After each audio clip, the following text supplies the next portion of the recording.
اعوذ باللہ من الشیطان الرجیم بسم اللہ الرحمن الرحیم الحمدللہ رب العالمین والعاقبۃ للمتقین والصلاۃ والسلام علی رسولہ الکریم اما بعد فقال اللہ تبارک و تعالی فی الکلام المجید والفرقان الحمید وَلِكُلِّ أُمَّةٍ جَعَلْنَا مَنْسَكًا لِيَذْكُرُوا اسْمَ اللَّهِ عَلَىٰ مَا رَزَقَهُم مِّن بَهِيمَةِ الْأَنْعَامِ فَإِلَٰهُكُمْ إِلَٰهٌ وَاحِدٌ فَلَهُ أَسْلِمُوا وَبَشِّرِ الْمُخْبِتِينَ وقال النبي صلی اللہ علیہ وسلم إِنَّ اللَّهَ لَا يَنْظُرُ إِلَىٰ أَجْسَادِكُمْ وَلَا إِلَىٰ صُوَرِكُمْ وَلَٰكِنْ يَنْظُرُ إِلَىٰ قُلُوبِكُمْ او کما قال النبی صلی اللہ علیہ وسلم۔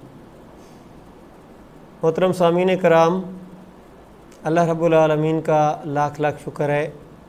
اللہ رب العالمین نے ہمیں خیر و برکت والے، اپنے انعامات والے، اپنی رحمتوں والے بڑے خوبصورت دن عطا فرمائے ہیں۔ حج کا مہینہ ہے، مسلمانوں کی بین الاقوامی عبادت، بین الاقوامی اجتماعیت کے ساتھ تمام رنگ و نسل کے اختلافات کو مٹا کر، زبانوں کے اختلافات کو مٹا کر، معاشروں کے اندر موجود اونچ نیچ کو مٹا کر، ایک ہی پکار کے اوپر، ایک ہی لباس کے اندر، ایک ہی مرکز ہدایت کے گرد لوگ جمع ہیں۔ لبیک اللہم لبیک، اس کی صدائیں بلند ہو رہی ہیں، اور آج حج کا عظیم اجتماع اپنے اختتام کو پہنچنے والا ہے۔ اللہ رب العالمین جو ہمارے احباب دنیا کے مسلمان حج کی سعادت حاصل کرنے کے لیے گئے ہیں، اللہ رب العالمین ان تمام کی یہ بڑی عبادت اپنی بارگاہ میں قبول فرمائے۔ اس بین الاقوامی اجتماعیت کے ساتھ اللہ رب العالمین نے مسلمانوں کے لیے امامت کے حصول اور دنیا کے اندر سربلند ہونے کے لیے ایک جو بہت بڑی سنت قائم کی ہے، وہ حضرت ابراہیم علیہ السلام اور ان کے خاندان کی قربانی کی سنت ہے۔ اس قربانی کی سنت کو انشاءاللہ کل ہم لوگ بھی زندہ کریں گے، اس کے اوپر عمل کریں گے۔ بڑی محبت کے ساتھ ہم نے اور آپ نے، تمام لوگوں نے جو قربانی کے جانور خریدے ہیں ان کو تیار کر رہے ہیں۔ میں ابھی بچوں کو دیکھ رہا تھا کہ اپنے اپنے قربانی کے جانوروں کو نہلا رہے ہیں، کوئی ان کو باہر گھمانے پھرانے کے لیے لے کر گئے ہیں۔ ایک محبت اور اپنائیت کا احساس ہے جو اللہ کے دربار میں پیش کی جانے والی قربانیوں کے ساتھ ہم تمام کے گھروں کے اندر نظر آتا ہے۔ یہ بڑا مبارک جذبہ ہے اور یہ بڑا خوبصورت ایک طریقہ ہے، اس طریقے کو جاری رہنا چاہیے۔ لیکن ہمیں یہ بات سمجھنی چاہیے، اس بین الاقوامی اجتماع کے ساتھ اور اس کے ساتھ جڑی اس قربانی کے ساتھ اللہ رب العالمین نے ہمیں کیا پیغام دیا ہے۔ آج کا پروگرام اسی حوالے سے ہے۔ اگرچہ یہ بہت بڑا ٹاپک ہے اور اس کے اوپر گھنٹوں بات کی جا سکتی ہے، لیکن مختصر سے وقت میں ہم قربانی کے فلسفے کو اور قربانی کے پیغام کو سمجھنے کی کوشش کریں گے۔ اگر ہم اس کو ایک عنوان کے تحت لانا چاہیں، اس قربانی کو اور اس سنت ابراہیمی، سنت اسماعیلی کو، تو ہم کہہ سکتے ہیں بڑی قربانی اور اس کا بڑا پیغام ہے۔ اور یہ بڑی قربانی اور اس کا بڑا پیغام کیا ہے؟ یہ اللہ رب العالمین کے اس دنیا کے اندر طے کیے گئے امامت کے فلسفے کو سمجھنے کا پیغام ہے۔ قربانی کے ساتھ امامت جڑی ہوئی ہے۔ ہم امامت کے حصول کو قربانی سے بالکل الگ نہیں کر سکتے۔ یہ میرا کہنا نہیں ہے، اللہ رب العالمین نے قرآن مجید کے اندر اس بات کا تذکرہ کیا ہے۔ ہم آگے چل کر اس کو ابھی دیکھیں گے۔ سب سے پہلے آتے ہیں یہ قربانی ہے کیا۔ میں حج کے حوالے سے پیغام کو پھر کسی دوسرے موقع کے لیے چھوڑتا ہوں۔ کل ہم قربانی کرنے کے لیے جا رہے ہیں۔ مکہ کے اندر جو حج کے لیے لوگ گئے، ان کے علاوہ دنیا میں پھیلے ہوئے جو مسلمان ہیں، وہ قربانی کی سعادت اس کو حاصل کرنے جا رہے ہیں۔ اسی حوالے سے ان سب کے لیے ایک پیغام ہے، میرے اور آپ سب کے لیے ایک پیغام ہے۔ قرآن مجید کی سورہ حج ہے، 22 نمبر سورہ، اور اس کی آیت نمبر 34، جس کے اندر اللہ رب العالمین نے ہمیں اس ذی الحج کے مہینے میں کی جانے والی قربانیوں کے متعلق پیغام دیا ہے۔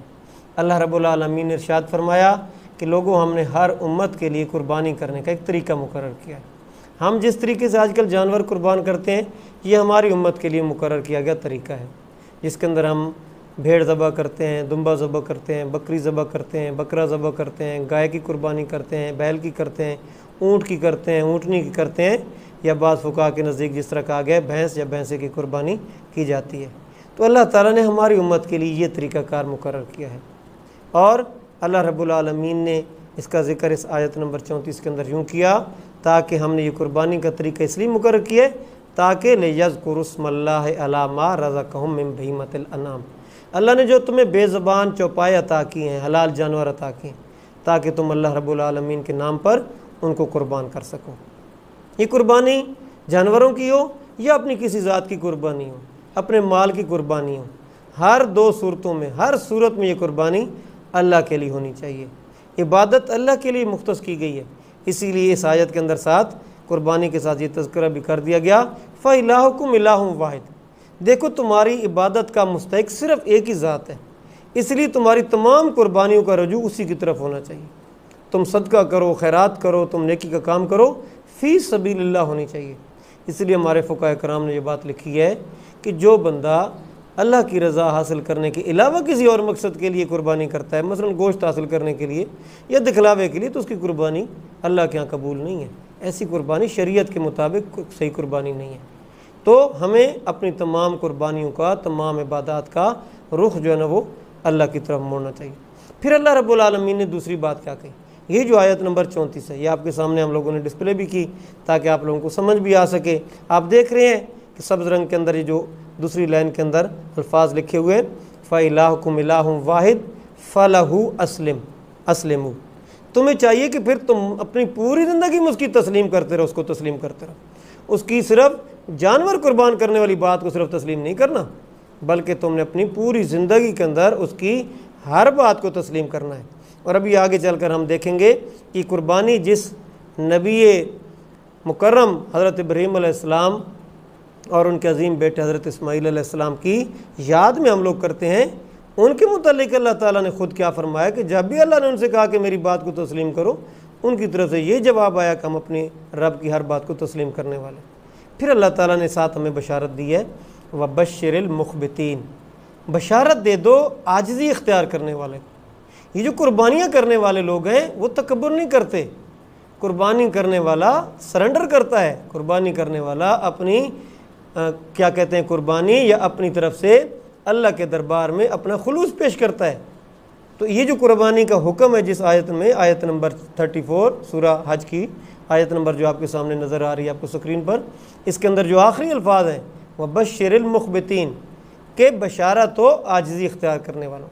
تو اس کے اندر ہمارے لیے یہ پیغام بھی ہے کہ ہم لوگ عاجزی بھی اختیار کریں، اور اللہ رب العالمین نے اس حوالے سے ہمیں جو بات اگلی بتائی ہے، یہ دیکھیں آپ کے سامنے سورہ حج کی آیت نمبر 35 ہم آپ کے سامنے رکھ رہے ہیں، جہاں پہ پہلے ذکر تھا کہ یہ قربانی مسلمان امت کا شعار رکھا گیا ہے، اور اس لیے رکھا گیا ہے تاکہ انسان اللہ کی طرف سے مقرر کیے حلال جانوروں کو قربان کرے، ان کا خون بہائے، خود بھی اس میں سے کھائے، دوسرے لوگوں کو بھی کھلائے، اللہ کا شکر ادا کرے، ابراہیم علیہ السلام اسماعیل علیہ السلام کی سنت کو زندہ کرے۔ لیکن ساتھ یہ بات بھی ہمیں بتا دی گئی جو آیت نمبر 35 میں۔ تو محترم سامعین کرام، آپ میں سے ہم میں سے جس نے قربانی کا ارادہ کیا ہوا ہے، اس آیت کو بھی اپنے سامنے لازمی رکھیں۔ اللہ تعالیٰ نے کیا ارشاد فرمایا، قربانی کرنے والے کون لوگ ہوتے ہیں، مبشر المخبتین کون ہوتے ہیں جن کے لیے بشارت کا وعدہ کیا گیا ہے، عاجزی کرنے والے ہیں کون، الذین اذا ذکر اللہ وجلت قلوبہم۔ قرآن مجید کی سورہ انفال میں اس کو ایک دوسرے انداز میں بیان کیا گیا ہے کہ اللہ رب العالمین کے اوپر سچا ایمان لانے والے لوگ وہ ہیں کہ جن کے دل اللہ تعالیٰ کا ذکر سن کر ڈر جاتے ہیں۔ انما المؤمنون الذین اذا ذکر اللہ وجلت قلوبہم واذا تلیت علیہم آیاتہ زادتہم ایمانا وہم علی ربہم یتوکلون۔ سورہ انفال 8 نمبر سورت، اس کی بالکل ابتدائی آیت میں یہ بات رکھی گئی ہے، آپ اس کا مطالعہ کیجئے گا۔ اور یہاں سورہ حج میں قربانی کے ذکر کے ساتھ یہ بات بیان کی گئی ہے، یہ الگ سے نہیں ہے، اسی لیے ساتھ آپ کو دکھایا تھا وہ 34 نمبر آئی تھی، یہ 35 ہے۔ مخبتین، عاجزی اختیار کرنے والے کون ہیں، الذین اذا ذکر اللہ وجلت قلوبہم، عاجزی اختیار کرنے والے لوگوں کی نشانی یہ ہے جب بھی ان کے سامنے اللہ کا ذکر کیا جاتا ہے یا وہ خود اللہ کا ذکر کرتے ہیں، اللہ کا ذکر سنتے ہیں، ان کے دل ڈر جاتے ہیں۔ ہمیں یہ سوچنا ہے، ہم جانور تو اللہ کا خوف رکھ کر قربان کرتے ہیں، کیا قرآن مجید پڑھتے ہوئے، کیا محمد رسول اللہ صلی اللہ علیہ وسلم کی اقوال مبارک سنتے ہوئے یا پڑھتے ہوئے کیا کبھی ہمارے دل کے اندر احساس پیدا ہوا؟ کبھی ہمارے دل میں خوف پیدا ہوا کہ ہم اللہ اور اس کے رسول کے احکامات کی کتنی خلاف ورزیاں کر رہے ہیں؟ ان کے احکامات کو ماننے میں ہم سے کتنی ابھی جو ہے نا وہ اونچ نیچ موجود ہے؟ اس سوال سے یہ بات. پھر دوسری صفت کیا بتائی مخبتین کی؟ والصابرین علی ما اصابہم. مخبتین عاجزی اختیار کرنے والا بندہ وہ ہے کہ اس کے اوپر جب بھی کوئی مصیبت آتی وہ صبر کرتا ہے. اور حضرت ابراہیم علیہ السلام، اسماعیل علیہ السلام اور حضرت اسماعیل کی والدہ محترمہ مسلمانوں کی ماں حضرت اماں ہاجرہ، جن کا اس پورے پروسیس کے اندر ایک کلیدی کردار موجود ہے، ان تمام کی سنت ہمیں یہ بتاتی کہ جب بھی ان کے اوپر کوئی پریشانی آئی، مصیبت آئی، ان کے اوپر آزمائش آئی، انہوں نے بہترین طریقے سے صبر اختیار کیا. پھر اگلی بات کیا ارشاد فرمائی؟ قربانی کرنے والے لوگ کون ہیں؟ والمقیم الصلاۃ. نماز کا قیام رکھنے والے، نماز کا نظام قائم کرنے والے. آج ہمیں یہ بات سوچنی ہے. اگر ہم قربانیاں کر کے یہ بات سمجھتے ہیں کہ ہم اللہ کا حکم پورا کر رہے ہیں تو ہمیں یہ بات سمجھنی چاہیے اگر ہماری زندگی میں سے نماز نہیں ہے، قائم موجود نہیں ہے، اگر ہماری نماز زندگی سے نمازوں کے ساتھ وہ والا تعلق نہیں ہے جو اللہ تعالیٰ چاہتا ہے، جس خشوع اور خضوع اور پیار اور محبت اور اہتمام کے ساتھ ہمیں نماز قائم کرنے کا حکم دیا گیا ہے، پورے التزام کے ساتھ اس کا سسٹم لانے کا حکم دیا گیا ہے کہ اللہ تعالیٰ نے یہ نماز تو ایسی چیز ہے کہ اللہ تعالیٰ نے اسلامی حکومت کی، اس کا قیام اسلامی حکومت کے فرائض میں شامل کیا ہے. اللہ نے قرآن مجید کے اندر یہ بات بیان کی ہے، الذین ان مکناہم فی الارض اقاموا الصلاۃ. اگر ہم اپنے بندوں کو زمین میں اقتدار دیں وہ نماز کا سسٹم قائم کریں گے. آج ہم دیکھتے ہیں کہ ہمارے گھروں کے اندر بھی سسٹم ٹوٹ پھوٹ کا شکار ہو رہا ہے. ہمیں سوچنا چاہیے اگر ہم نے اہتمام کے ساتھ قربانیاں لی ہیں، اہتمام کے ساتھ جانوروں کی خدمت کر رہے ہیں، ان کو پیار اور محبت کے ساتھ پالا پوسا ہے تو اور کل ان کو قربان کرنے کے لیے تیار کر رہے ہیں تو ساتھ ہمیں یہ باتیں بھی سوچنی چاہیے. اللہ کی راہ میں جانور قربان کرنے والے لوگ صابر لوگ ہوتے ہیں. اللہ کی راہ میں جانور قربان کرنے والے لوگ اللہ کا ذکر سننے کے بعد وہ بے خوف ہونے والے نہیں، دلوں میں خوف رکھنے والے ہوتے ہیں.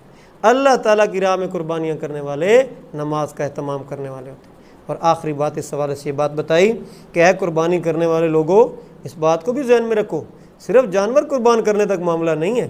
وَمِمَّا رَزَقْنَاهُمْ يُنْفِقُونَ. قربانی کرنے والے اثر لوگ وہ ہیں کہ اللہ نے ان کو جو کچھ دیا ہے اس سب کچھ کو اللہ کی راہ میں قربان کرتے ہیں. ہم سورہ بقرہ کی بالکل ابتدائی آیت میں جہاں ہم اس سے پہلے سورہ فاتحہ پڑھتے ہیں وہاں اللہ سے ہدایت کی دعا مانگتے ہیں، سیدھا راستہ مانگتے ہیں. اس کے بعد اللہ تعالیٰ ہمارے سامنے قرآن مجید کھول کے رکھتا ہے اور کہتا ہے ذالک الکتاب لا ریب فیہ ھدی للمتقین. وہاں پہ متقین کی صفات بتائی گئیں. ابھی یہاں بھی آگے چل کے ہمارے سامنے یہ آیت آ جائے گی. اللہ قربانی بھی متقین کی طرف قبول کرتا ہے، لیکن وہاں پہ بتایا گیا متقین کون لوگ ہوتے ہیں؟ الذین یقیمون الصلاۃ ومما رزقناہم ینفقون. نماز کو قائم رکھنے والے اور جو کچھ اللہ نے دیا ہے اس کو اس کی راہ میں خرچ کرنے والے ہی متقین ہوتے ہیں. یہاں پہ بتایا گیا ہے مخبتین کون ہے؟ عاجزی اختیار کرنے والے جو دراصل قربانیاں کرتے ہیں وہی لوگ ہیں کہ جو اللہ کی دی گئی صلاحیت، اللہ کے دیے گئے پیسے مال کو، اللہ کے دیے گئے اختیارات کو، اللہ تعالیٰ کی طرف سے دیے گئے دنیا کے اندر کسی قسم کے سٹیٹس کو، اولاد کو اور رشتہ داروں کو اور اقارب کو اور قوم قبیلے اور جتھوں کو اور طاقت کو، جو کچھ بھی انسان کو زندگی میں کام آتا ہے اور جو کچھ اللہ نے اس کو عطا کیا ہے، جس میں اس کی اپنی صلاحیت سے لے کر جسم و جان کی صلاحیت سے لے کر اور بہت کچھ جو ہے نا اس کے اندر آ جاتا ہے، سب کچھ اس کے اندر آ جاتا ہے، اس لیے کہ سب کچھ عطا کیا گیا اللہ کا ہے. تو جو کچھ بھی اللہ تعالیٰ نے ہمیں اور آپ کو عطا کیا ہے اس کو اللہ کی راہ میں خرچ کرنا، یہ دراصل قربانی کرنے والوں کی نشانی ہے. اس حوالے سے ہمارے سامنے قرآن مجید کی سورہ حج کی آیت نمبر 35 رہنی چاہیے. آگے چل کے دیکھیں قربانی اللہ قبول کس کی کرتا ہے. اللہ رب العالمین نے قرآن مجید ہمیں بتاتا ہے وہ پیارا کلام جو حضرت محمد مصطفیٰ صلی اللہ علیہ وسلم کے قلب اطہر کے اوپر نازل کیا گیا، سچا کلام جس سے سچی بات کوئی بات نہیں ہے، جس کی باتیں سچی، جس کی پیشن گوئیاں سچی، جس کے دیے گئے اصول سچے ہیں. اس کے اندر اللہ تعالیٰ نے ہمیں قربانی کا سب سے پہلا جو واقعہ پیش آتا ہے وہ ہمارے سامنے بیان کیا. یہ قرآن مجید کی سورہ مائدہ ہے، 5 نمبر سورت ہے اور آیت نمبر 27 نمبر آیت. اس میں اللہ تعالیٰ نے حضرت آدم علیہ السلام کے 2 بیٹوں کا ذکر کیا جن کے درمیان جھگڑا ہوا تھا. حضرت آدم علیہ السلام اللہ کے نبی تھے. انہوں نے اپنے بیٹوں سے کہا کہ بیٹو تم آپس کے اندر جو تمہارا جھگڑا اس کا فیصلہ کرانے کے لیے اللہ کے دربار میں قربانی پیش کرو. تو تو ان دونوں نے قربانی پیش کی، اور حضرت آدم علیہ السلام نے ان کو یہ بات بتائی کہ جس کی قربانی قبول ہو گئی اس کے حق میں فیصلہ کر دیا جائے گا، وہ سچا ہوگا۔ تو حابیل اور قابیل دونوں نے قربانی کی، اس کا تذکرہ اس آیت کے اندر ہے، اور اس آیت کے اس تذکرے کے ساتھ ہمارے لیے پیغام ہے کہ لوگوں تم بھی قربانیاں کرتے ہو، لیکن ذہن میں رکھنا قربانی قبول کس کی ہوتی ہے۔ وَاتْلُ عَلَيْهِمْ نَبَأَ ابْنَ آدَمَ بِالْحَقِّ، اے پیارے نبی صلی اللہ علیہ وسلم آپ ان بندوں کے سامنے حق کے ساتھ آدم علیہ السلام کے بیٹوں کا سچا واقعہ بیان کرو۔ اِذْ قَرَّبَ قُرْبَانًا، جب ان دونوں نے قربانی پیش کی، فَتُقُبِّلَ مِنْ أَحَدِهِمَا، تو اللہ نے ان میں سے ایک کی قربانی قبول کی، وَلَمْ يُتَقَبَّلْ مِنَ الْآخَرِ، دوسرے کی قربانی قبول نہ ہوئی۔ جس کی قربانی قبول نہ ہوئی اس نے فوراً طیش میں آ کر کیا کہا، قَالَ لَأَقْتُلَنَّكَ، میں تجھے قتل کر دوں گا۔ جس کی قربانی قبول ہو گئی اس نے جواب میں کتنا خوبصورت پیغام دیا، قَالَ إِنَّمَا يَتَقَبَّلُ اللَّهُ مِنَ الْمُتَّقِينَ، اے میرے بھائی کیوں یہ ظلم کرتا ہے، تجھے معلوم ہونا چاہیے کہ اللہ تعالیٰ قربانی صرف متقیوں کی قبول کرتا ہے۔ متقی کون ہوتا ہے؟ آدم علیہ السلام کا وہ بیٹا متقی تھا جو حق کے اوپر اور اپنے وقت کی شریعت کے قانون کے اوپر جو ہے نا وہ موجود تھا۔ تو ہمیں یہ بات سوچنی چاہیے، آج اگر ہم لوگ قربانی کر رہے ہیں، کیا ہم لوگ شریعت کے احکامات کی پابندی کرتے ہیں؟ کیا ہم لوگ متقی کی صفات کے اندر اپنے آپ کو ان صفات سے متصف کر رہے ہیں؟ کیا ہمارا شمار ان لوگوں کے ساتھ وہ ہے کہ جو متقین ہوتے ہیں اور جو کتاب ہدایت سے فائدہ صحیح معنوں میں اٹھا سکتے ہیں؟ اس حوالے سے ہمارے پیش نظر یہ بات رہنی چاہیے۔ یہ قربانی جو کل انشاءاللہ ہم لوگ کریں گے، یہ اس خوبصورت خاندان کی تاریخ کے ساتھ وابستہ ہے، اور میں آپ سب کے سامنے یہ بات رکھ دوں، یہ پورے خاندان کی قربانی کی ایک تاریخ، یہ صرف حضرت ابراہیم علیہ السلام کی نہیں ہے، یہ صرف حضرت اسماعیل علیہ السلام کی قربانی نہیں ہے، یہ صرف حضرت اماں ہاجرہ کی نہیں ہے، یہ ان تینوں کی قربانی ہے۔ اس لیے کہ ہمیں یہ بات ہمارے سامنے رہنی چاہیے۔ حضرت اسماعیل علیہ السلام، اللہ تعالیٰ نے حضرت ابراہیم علیہ السلام کو، اماں ہاجرہ کو تقریباً 90 سال اور 100 سال کی عمر میں عطا کی، یعنی کہ حضرت ابراہیم علیہ السلام کی عمر 100 سال کے قریب تھی، حضرت اماں ہاجرہ کی عمر بتائی جاتی ہے جو تاریخی روایات آتی ہیں 88 یا 90 سال تھی، اور وہ خود یہ بات کا تذکرہ کرتی ہیں کہ وہ بڑھاپے کی حالت میں تھے، جس حالت میں عام طور پر اولاد نہیں ہوتی۔ اس حالت میں اللہ تعالیٰ ان کو بیٹا عطا کرتا ہے، اس بیٹے کی بالکل ابتدائی دنوں میں کے اندر قربانی، اور یہ قربانی بھی جو ان کو مکہ کے اندر جا کر بسانے کی ہمارے سامنے آتی ہے، جب اللہ تعالیٰ نے حکم دیا کہ اے ابراہیم اپنی اس بیوی کو اور اس بیٹے کو مکہ کے اندر جا کر بساؤ اور وہاں پہ چھوڑو، بے آب و گیا وادی۔ آپ ذرا سوچیے، اور ہمیں سوچنا چاہیے، صرف بیٹے کو جا کے نہیں چھوڑا جاتا، 90 سال کی بڑھیا کو بھی وہاں پہ جا کے بسایا جاتا ہے، چھوڑا جاتا ہے اپنے بیٹے کے ساتھ۔ اور یہ ساری بات ہم کیا سمجھتے ہیں کہ حضرت ابراہیم علیہ السلام نے اپنے بیٹے کے ساتھ اور اپنی بیوی کے ساتھ ان کے یہ جو اللہ تعالیٰ کے حکم کو پورا کیا، تو کیا بیوی کے ساتھ مشورہ نہیں کیا ہوگا؟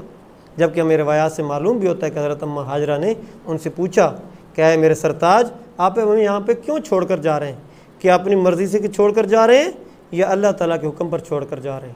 تو حضرت ابراہیم علیہ السلام نے جواب دیا، اللہ کے حکم کی پابندی میں چھوڑ کر جا رہا ہوں۔ تو کہتے ہیں کہ حضرت اماں ہاجرہ نے جواب دیا، پھر اللہ میں ضائع نہیں کرے گا۔ بیوی اپنے شوہر کی اس وقت فرما برداری کے اندر ہے، شوہر سے بڑھ کر اپنے رب کی فرما برداری کے اندر ہے۔ آج ہماری جو خواتین ہیں ان کو سوچنا چاہیے، کیا شریعت کے احکامات پر عمل کرنے میں کیا وہ اپنے گھر والوں کے ساتھ اس طرح کا تعاون پیش کر رہی ہیں؟ کیا حضرت اماں ہاجرہ کی سنت کو زندہ کر رہی ہیں؟ پھر دیکھیں جب حضرت اسماعیل علیہ السلام کی قربانی کا وقت آتا ہے، 13 سال کی تقریباً عمر بیان کی جاتی ہے۔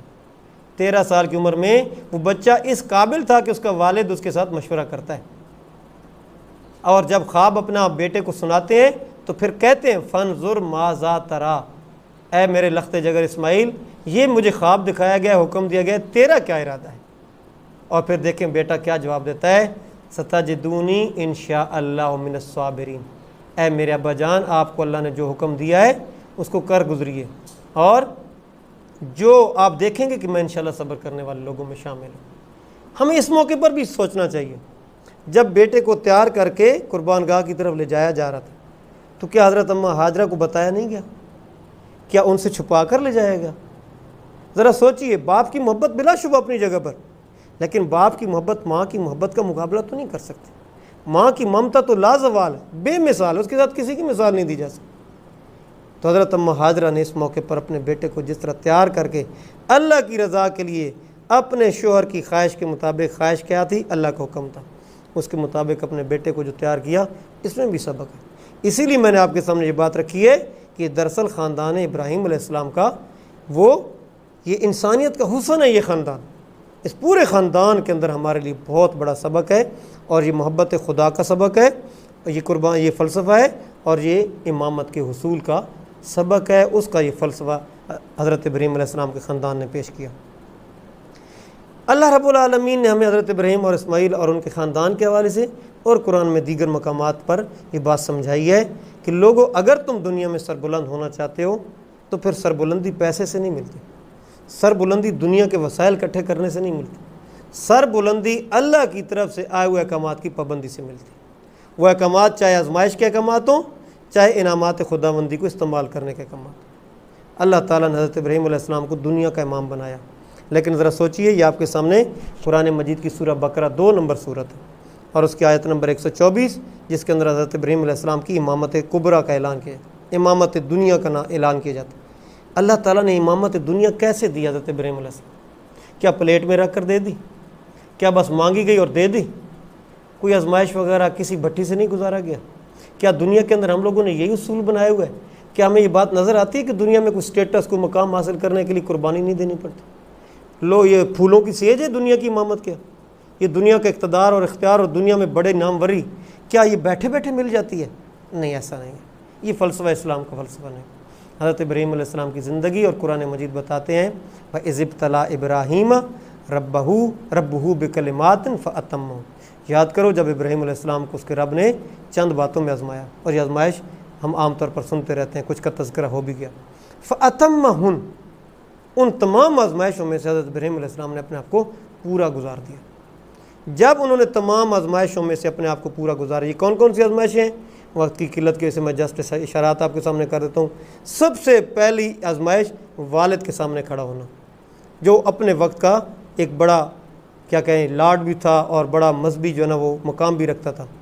اپنی قوم کے مقابلے میں کھڑا ہونا، اپنی قوم کے چلتے رواج کے مقابلے میں کھڑا ہونا، اپنے وقت کی حکومت اور حکمران کے خلاف کھڑا ہونا، اپنے حکمران کے ساتھ جا کر مکالمہ کرنا، دلیل کے ساتھ بات کرنا، غور و فکر سے مراحل طے کرتے ہوئے رب کی تلاش کرنا، اور رب کی تلاش کرنے کے بعد ہر کسی سے بے نیاز ہو جانا، پھر اپنے آپ کو آگ میں ڈلوانا، اور پھر اپنے بچے کو ہجرت کروانا، بیوی کو ہجرت کروانا، اپنے بیٹے بھتیجے لوط علیہ السلام کو ہجرت کر کے کسی دوسرے مقام پر بھیجنا، اسحاق علیہ السلام کو دعوت اسلام کے لیے بھیجنا، یہ سارے مراحل ہمارے سامنے آتے ہیں۔ خود سفر کرنا مسلسل، اگر آپ کبھی نقشہ دیکھیں نا، حضرت ابراہیم علیہ السلام نے فلسطین کا سفر کیا ہے، مصر کا سفر کیا ہے، شام کا سفر کیا ہے، اردن کا سفر کیا ہے، عرب کا سفر کیا ہے، اور یہ سفر یہ مرسڈیز گاڑیوں پر، ہیلی کاپٹرز اور سپر سونک طیاروں پر نہیں کیا گیا، یہ زمین کے اوپر پیدل چلتے ہوئے کیا گیا ہے، اور یہ قافلوں کی صورت میں نہیں کیا گیا۔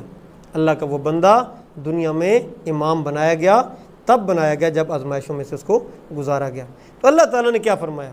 قال انی جاعلک للناس اماما، اے ابراہیم میں تجھے دنیا جہان کے لوگوں کا امام بناؤں گا۔ حضرت ابراہیم علیہ السلام کے ذہن میں خیال آیا کہ پیچھے میری اولاد بھی آ رہی ہے، مجھے ماننے والے بھی آئیں گے، میرے فالورز آئیں گے، 2021 اور 22 میں قربانیاں کرنے والے مسلمان آئیں گے، پاکستان کے لوگ آئیں گے، ہندوستان، بنگلہ دیش اور پوری دنیا کے لوگ آئیں گے، 21ویں 22ویں صدی کے لوگ آئیں گے، ان کے لیے بھی پوچھ لیا جائے کہ ان کو بھی ماننے والوں کو جو میری یاد میں قربانیاں کریں گے ان کو بھی امامت ملے گی؟ اللہ تعالیٰ نے انہوں نے پوچھا، قال ومن ذریتی، اے میرے رب میری اولاد کو بھی امام بنائے گا؟ قال لا ینال عہد الظالمین، اے ابراہیم یہ امامت کا وعدہ ظالموں کے ساتھ نہیں۔ ظالم اس شخص کو کہتے ہیں جو کسی چیز کو اس کا مقام نہ دے، یہ بالکل سادہ سی تعریف عربی زبان کے اندر۔ ہم نے اللہ کو، اس کے دین کو، اس کے احکامات کو جو مقام دیا ہوا ہے، اگر وہ مقام وہی مقام ہے جو اللہ اس کے رسول نے مقرر کیا ہے، اگر ہم اپنی نمازوں کو روٹین میں جس طرح ادا کر رہے ہیں، جس طرح روٹین میں ہم لوگ کبھی کبھار زندگی میں زکوٰۃ دی، کبھی کسی زمیندار نے عشر ادا کر دیا، اور اگر وہ سمجھتے ہیں کہ اس طرح اللہ اور اس کے رسول کے احکامات کا میں نے مناسب پاس رکھا ہے، تو پھر تو ٹھیک ہے۔ اگر وہ سمجھتا ہے کہ مجھ سے بڑی کمزوریاں ہو رہی ہیں، مجھ سے زندگی کے اندر زندگی گزارتے ہوئے اللہ اس کے رسول کے احکامات کی بڑی خلاف ورزیاں ہو رہی ہیں، تو یقیناً ایسے تمام لوگ ظالم ہیں۔ اور اللہ تعالیٰ نے قرآن مجید کے اندر سورہ مائدہ کے اندر آیت نمبر غالباً 44-45 ہے، اس کے اندر یہ بات بیان بھی کی ہے۔ وَمَن لَّمْ يَحْكُم بِمَا أَنزَلَ اللَّهُ فَأُولَٰئِكَ هُمُ الظَّالِمُونَ، جو لوگ اللہ کی اتاری ہوئی کتاب ہدایت کے مطابق زندگی گزارنے کے اندر فیصلہ اس کے مطابق نہیں کرتے، معاملات زندگی میں اس سے رہنمائی نہیں لیتے، ایسے لوگ ظالم ہیں۔ اگر ہماری زندگی قرآن و سنت کے مطابق گزر رہی ہے پھر تو ہمیں خوش ہونا چاہیے، لیکن اگر ہماری زندگی قرآن و سنت کے مطابق نہیں گزر رہی تو ہمارے لیے بڑی پریشانی کا مقام۔ دوسری بات اللہ رب العالمین نے یہ بات ہمیں سمجھائی ہے، اللہ تعالیٰ ظالموں کو امامت نہیں دیتا۔ تو حضرت ابراہیم علیہ السلام کی زندگی سے ہمیں یہ سبق سیکھنا چاہیے۔ حضرت ابراہیم علیہ السلام کی سنت صرف دمبا قربان کرنا نہیں ہے، حضرت ابراہیم علیہ السلام کی سنت اللہ کا جو بھی حکم آئے اس کو فوراً پورا کرنا بھی ہے۔ یہ آپ کے سامنے قرآن مجید کی سورہ نحل اور سورہ بقرہ آیت نمبر 132 اذ قال لہ ربہ اسلم قال اسلمت لرب العالمین۔ جب بھی، یہ جو عربی کے الفاظ ہے نا اذ قال، اس کا مطلب ہے جب بھی اس کے رب نے اس کو پکارا، اے ابراہیم ادھر آ، میری بات مان، میرا یہ حکم آ گیا، اس کو پورا کر، حضرت ابراہیم علیہ السلام نے فوراً کہا کہ میں اپنے رب کا حکم ماننے والا ہوں۔ آج ہمیں سوچنا چاہیے، قربانی ہم بلا شبہ کر رہے ہیں، یہ قربانی 364 دنوں کے بعد ہم کر رہے ہیں، 365ویں دن میں ہم قربانی کر رہے ہیں۔ اس سے پہلے جو ہم 365 دنوں سے پہلے 364 دن ہم نے جو گزارے پورا سال، کیا ہم حضرت ابراہیم علیہ السلام کی سنت پر کاربند رہے؟ اگر ہم کاربند نہیں تو یہ بہت دوری ہے ہماری، اس دوری کو ختم کرنے کی ضرورت ہے۔ اور پھر حضرت ابراہیم علیہ السلام کون تھے؟ وہ قربانی جس کو سنت بنایا گیا، وہ جس انسان نے پیش کی وہ کیسا انسان تھا؟ آج اس کی یاد میں قربانی جانور قربان کرنے والے اس کی اس سنتوں کے اوپر بھی عمل کر رہے ہیں کہ نہیں جو اللہ تعالیٰ نے بتائی ہیں؟ اس کے بعد کیا بتایا؟ ان ابراہیم کان امہ، پہلی صفت بتائی، ابراہیم اتنا کام کرتا تھا اسلام کی سربلندی کے لیے جو پوری امت کے کرنے والا کام ہے۔ آج ہم لوگ انفرادی طور پر بھی اتنا کام نہیں کرتے جو ایک شخص کے کرنے کا ہے، کچھ آ کے امت کا تصور ہے۔ دوسری بات، قانتا للہ، اللہ کا فرما بردار۔ ہم لوگ کس کے فرما بردار ہیں؟ ہمیں سوچنا چاہیے۔ حنیفہ، بالکل یکسو۔ آج ہم لوگ ادھر ادھر کیوں ڈائیورٹ ہو جاتے ہیں؟ ہم لوگ نماز اللہ اور رسول کے حکم کے مطابق ادا کرنا چاہتے ہیں، لیکن مال کمانے اور خرچ کرنے میں اللہ اور اس کے رسول کے احکامات کو کیوں چھوڑ دیتے ہیں؟ جب حق کی گواہی دینے کا موقع آتا ہے یہ دنیا کے وڈیروں کے پیچھے کیوں چلتے ہیں؟ وقت کے نمرود اور فرعونوں کے سامنے کیوں نہیں کھڑا ہوتے؟ تو یہ بات ہمیں سوچنی چاہیے۔ وَلَمْ يَكُن مِّنَ الْمُشْرِكِينَ، کسی حوالے سے بھی شرک نہیں کرتے تھے، کسی حوالے سے اللہ تعالیٰ اور اس کے رسول کے احکامات کے ساتھ کسی دوسرے کو شریک نہیں کرتے۔ شَاكِرًا لِأَنْعُمِهِ، اللہ کی دی گئی نعمتوں کے اوپر اس کا شکر گزار۔ آج ہم لوگ ہر وقت کہتے ہیں اللہ نے ہمیں دیا گیا ہے، جو جسم و جان کی صلاحیت اور سینکڑوں ہزاروں نعمتیں ہیں ان کو بھول کر کوئی ایک آدھ نعمت نہیں ہوتی، ہم اسی کو یاد کرتے رہتے ہیں۔ پھر کیا ارشاد فرمایا کہ اللہ تعالیٰ نے ہمیں بھی حکم دیا ہے کہ ایسے خوبصورت انسان کے نقش قدم کے اوپر ہمیں بھی چلنا چاہیے۔ اسی لیے اللہ تعالیٰ نے یہ سورہ نحل آیت نمبر 120 اور 1 سے لے کر 123 آپ اس کو پڑھیے گا جب بھی آپ کو موقع ملے، اور خاص طور پر انہیں آج اور کل کے دنوں میں پڑھ لیں، اس کو آپ کو سمجھ آ جائے گی کہ ابراہیم علیہ السلام جس کی یاد میں ہم یہ قربانی کر رہے ہیں وہ کیسے انسان تھے۔ فرمایا ثم اوحینا الیک، اے پیارے نبی، اس سارے قصے کو، ان کی صفتوں کو بیان کرنے کے بعد، ان کی شخصیت کا تذکرہ کرنے کے بعد ہم نے آپ کو یہ ہے وحی کی ہے، ان اتبع ملت ابراہیم حنیفا، آپ بھی یکسو ہو کر ابراہیم علیہ السلام کے طریقے پر کاربند ہوں۔ ہم دمبا تو قربان کرتے ہیں، اونٹ گائے بیل قربان کرتے ہیں، لیکن اپنی پوری زندگی میں جس طرح میں نے کہا 364 دنوں میں بھی ہمیں حضرت ابراہیم علیہ السلام اور ان کے خاندان کی طریقوں کے اوپر یکسو ہو کر چلنے کی کوشش کرنی ہے۔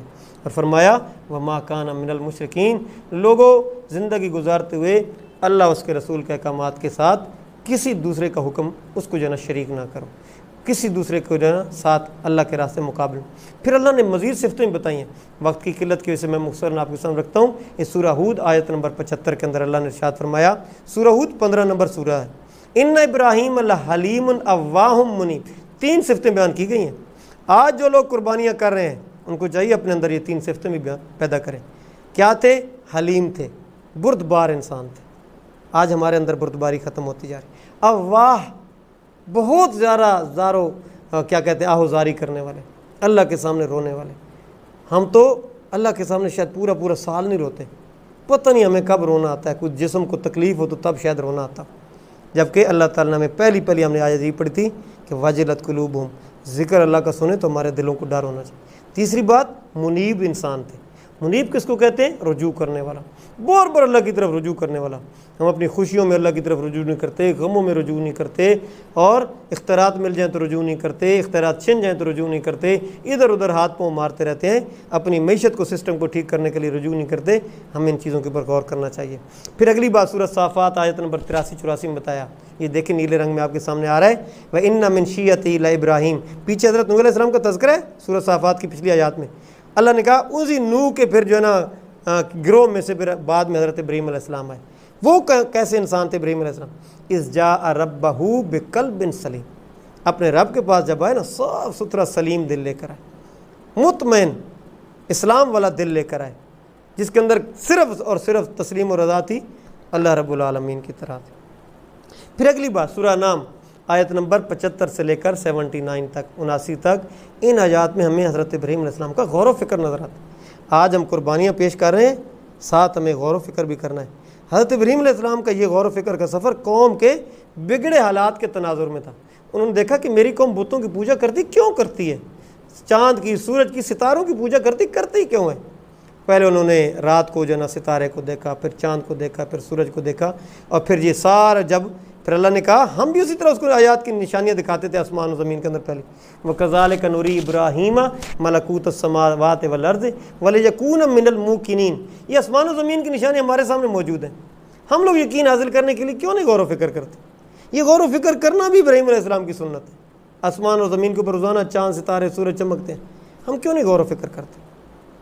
اپنے معاشرے میں چلنے والے ان رسوم و رواج کی کیوں خلاف ورزی نہیں کرتے جو شریعت کے خلاف ہے؟ ہم کیوں نہیں ابراہیم علیہ السلام کی سنت پر عمل کرتے، اپنی قوم اور اپنے رواج کے خلاف کھڑے ہوتے؟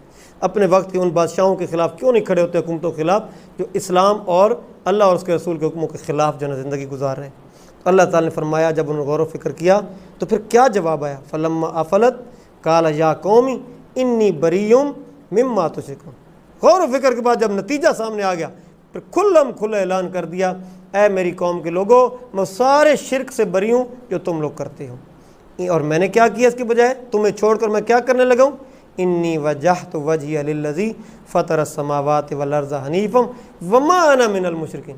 اے میری قوم کے لوگوں سن لو، میں نے رب کی توحید پا لی ہے، اور اب میں ہر طرف سے مطمئن ہو کر ہر طرف کو اب تمام لوگوں کو چھوڑ کر صرف اس ذات کی طرف رجوع کرتا ہوں جس نے آسمان اور زمین کو بنایا ہے۔ یہ آسمان و زمین کے بنانے والے رب کو ہم بھی تسلیم کرتے ہیں، لیکن ہم اس کی طرف رجوع کیوں نہیں کرتے؟ ہمیں سوچنا چاہیے۔ اگر ہم چاہتے ہیں کہ ہم سنت ابراہیمی پر صحیح معنوں میں عمل کریں تو اپنی فکری بنیادوں کو بھی سنت ابراہیمی کے مطابق استوار کرنے کی کوشش کریں، اور یہ آیت ہمارے سامنے سورہ نام کی یہ بات، اپنے خاندانوں کی تربیت کریں۔ حضرت ابراہیم علیہ السلام نے اپنے خاندان کی تربیت کی۔ یہ جو ہم لوگ پڑھتے ہیں نا رب جلنی مقیم الصلاۃ، اس آیت کو پڑھیے ذرا سورہ ابراہیم کے اندر، 14 نمبر سورت سورہ ابراہیم، آیت نمبر 35 سے لے کر 41 تک اللہ نے ذکر کیا۔ ہم رب جلنی مقیم الصلاۃ تو پڑھتے ہیں، یہ آیت نمبر 41 40 41 ہے، اس سے پہلے جو 4 5 6 آیات ہیں ان کے بعد یہ آیت آتی ہے۔ اللہ تعالیٰ کے پیارے نبی حضرت ابراہیم علیہ السلام اپنے بیٹے کو اور اپنی بیوی کو جب غیر آباد جگہ پر جا کر بسا رہے تھے، کس لیے بسا رہے تھے؟ آج ہم لوگ بھی مائیگریشن کرتے ہیں، اپنے علاقوں کو چھوڑ کر مختلف علاقوں میں جاتے ہیں، لیکن کبھی ہم نے سوچا کہ ہمارے اپنے علاقوں کو، زمینوں کو چھوڑ کر جانے کے پیچھے مقاصد کیا ہیں؟ ابراہیم علیہ السلام اپنے علاقے کو چھوڑ کر جو آئے تھے ان کے پیچھے کیا مقاصد تھے؟ وَإِذْ قَالَ إِبْرَاهِيمُ رَبِّ اجْعَلْ هَٰذَا الْبَلَدَ آمِنًا وَاجْنُبْنِي وَبَنِيَّ أَن نَّعْبُدَ الْأَصْنَامَ۔ اے میرے رب اس گھر کو امن والا گھر بنا اور میرے بچوں کو بھی اور مجھے بھی بتوں کی پوجا کرنے سے محفوظ فرما۔ آج ہمارے بچے کس طرف جا رہے ہیں؟ ہماری نئی نسل کس طرف جا رہی ہے؟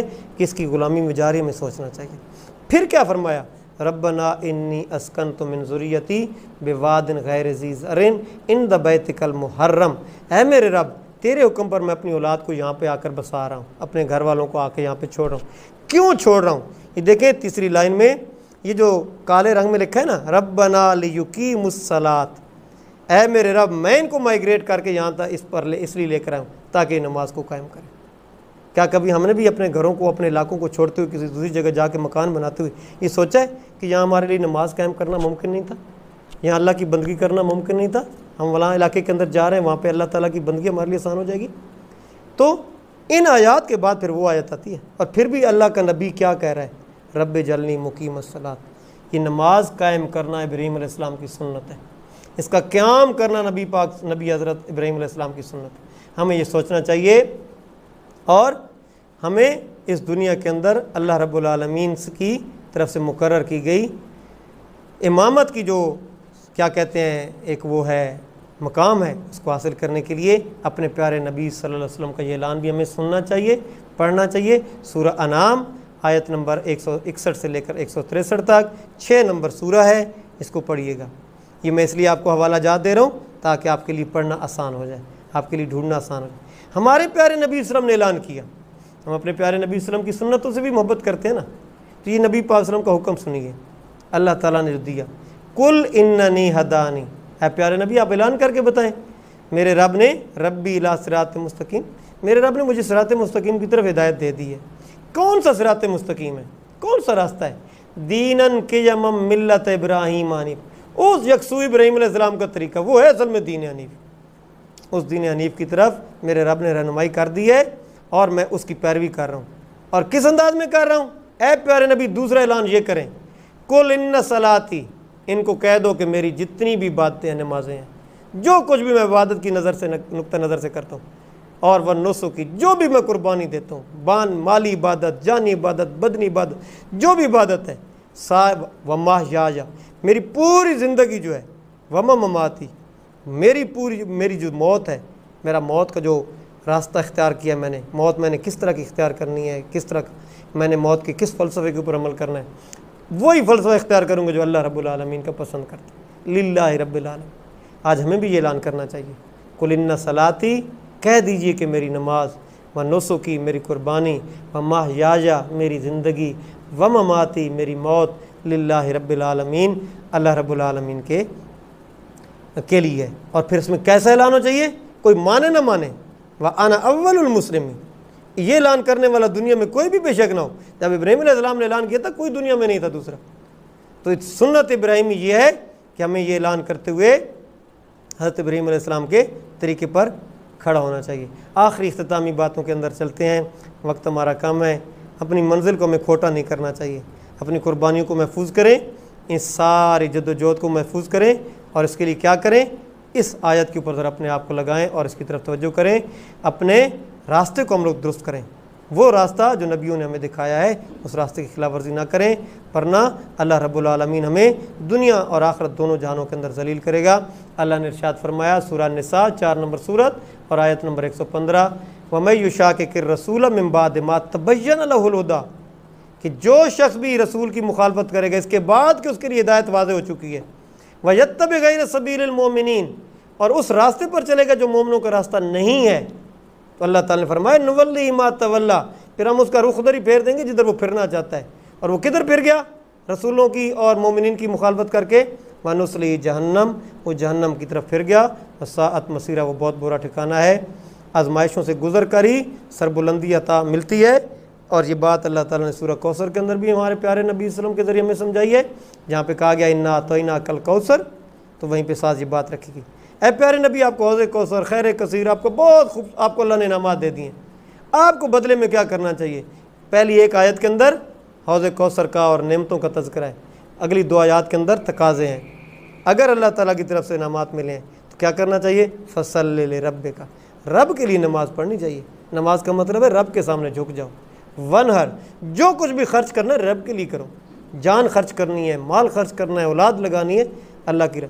اگر ہم یہ کام کریں گے تو نبی اکرم صلی اللہ علیہ وسلم کو بشارت دی گئی اور ہمارے لیے یہ بشارت قائم ہے، سورہ کوثر کے اندر موجود ہے، اِنَّ شَانِئَکَ هُوَ الْأَبْتَرُ، تم دیکھو گے پیارے محبوب کہ تمہارا دشمن بے نام و نشان ہو جائے، مٹ جائے گا۔ اختتام کی طرف جاتے ہوئے آپ کے سامنے علامہ اقبال رحمۃ اللہ علیہ کے الفاظ میں آج کا منظرنامہ پیش کرتا ہوں۔ علامہ اقبال نے کتنا خوبصورت پیغام دیا آج کے حالات کے لیے، جیسا آج ہمارے سامنے منظر ہے۔ آگ ہے اولاد ابراہیم ہے نمرود ہے، کیا پھر کسی کا امتحان مقصود ہے؟ آج پھر وہی حالات ہیں۔ آج وقت کے نمرودوں اور فرعونوں کے خلاف کھڑا ہونے کے لیے اس دور کے ابراہیم علیہ السلام اور موسیٰ علیہ السلام کی سنت پر عمل کرنے والے ان کے فالور تیار ہونے چاہیے۔ آج دوبارہ آگ ہے اولاد ابراہیم ہے نمرود ہے، کیا پھر کسی کا امتحان مقصود ہے؟ اور اگر ہم اس امتحان کے اندر کامیاب ہونا چاہتے ہیں تو کیا کریں؟ آج بھی جو براہیم کا ایمان پیدا آگ کر سکتی انداز گلستان پیدا۔ اللہ رب العالمین سے دعا ہے کہ اللہ تعالیٰ ہماری قربانیوں کو اپنی بارگاہ میں قبول فرمائے، ہمیں اس بڑے فلسفے کو سمجھنے کی توفیق عطا فرمائے جو حضرت ابراہیم علیہ السلام، حضرت اسماعیل علیہ السلام، حضرت اماں ہاجرہ علیہ السلام کے اسوہ حسنہ سے ہمارے سامنے آتا ہے۔